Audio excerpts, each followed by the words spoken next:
श्रीराम समर्थ. श्री गोंदवलेकर महाराज प्रवचने. दिवस 86. प्रपंचातले विषय सुख हे खरे सुख नाही. मनुष्य जगात कितीही मोठा असला तरी त्याच्या प्रपंचात काहीतरी न्यून असतेच. न्यूनता नाही असा प्रपंचच नाही.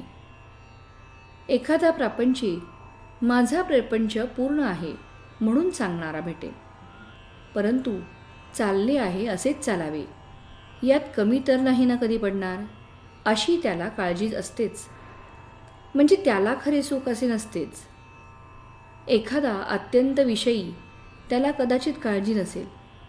दारूच्या धुंदीत असणाऱ्याला राजाचीही पर्वा नसते, वस्त्राचीही शुद्ध नसते आणि तो आपल्याच धुंदीत आनंदात असतो.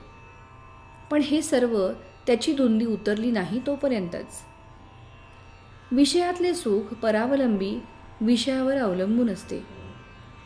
विषय हे नश्वर, आपल्यापासून कधीतरी जाणार, निदान आपल्याला तरी त्यांच्यापासून एक दिवस जावे लागणार. दुसरी गोष्ट म्हणजे विषयाचे सुख इंद्रियाधीन असते. इंद्रिय विकल झाली म्हणजे सुख कसे मिळणार? उद्या आपण मरणार हे समजले की कोणते विषय आपल्याला सुख देतील? सारांश, विषयात सुख नाही. जे सुख होतेसे वाटते ते आपल्यातच असते आणि ते विषयापासून मिळते अशी आपली फसवणूक मात्र होते. तर मग सुख कशात आहे? पुष्कळ वस्तू पुष्कळ मिळाल्या तर पुष्कळ सुख मिळते हा भ्रम आहे.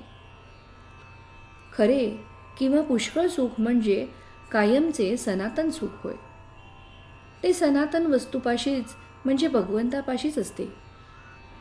आपल्याप्रमाणे पशूंनाही विषय सुख आहे.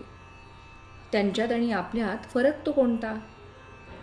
मी कोण, कशासाठी आलो असा विचार करणे याला सारासार विचार म्हणतात. प्रपंचातही आपण विचार करतोच. कशात आपला फायदा आहे, कशात आपला तोटा आहे हे बघतो. पण सर्वच असार त्यात सार ते कोठून कसे येणार?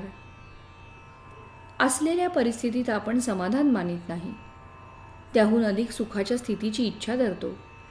देवाची भक्ती करणे, संतांकडे जाणे हे सुद्धा विषय मिळवण्याकरता आपण करतो. मग आपली ही सेवा भक्ती विषयांची झाली का संतांची? देव संत यांचा उपयोग इतर गोष्टींप्रमाणे विषय मिळवण्याचे साधन म्हणून नाही का आपण करीत? मांजर आडवे गेले की आपले काम होणार नाही, ही भगवंताची सूचना आहे असे समजून आपण परततो. पण एक बायको मेली की दुसरी करण्याच्या विचाराला लागतो. सारांश, आपले ध्येयच विषय हे असते आणि ते मिळवण्याची आपली खटपट असते. खरोखर जो मनुष्य प्रपंचातला आपला अनुभव जमेस धरीत नाही तो कशानेच शहाणा होत नाही. तात्पर्य, प्रपंचात सुखी होणे म्हणजे भगवंताचे होणे होय. श्रीराम समर्थ.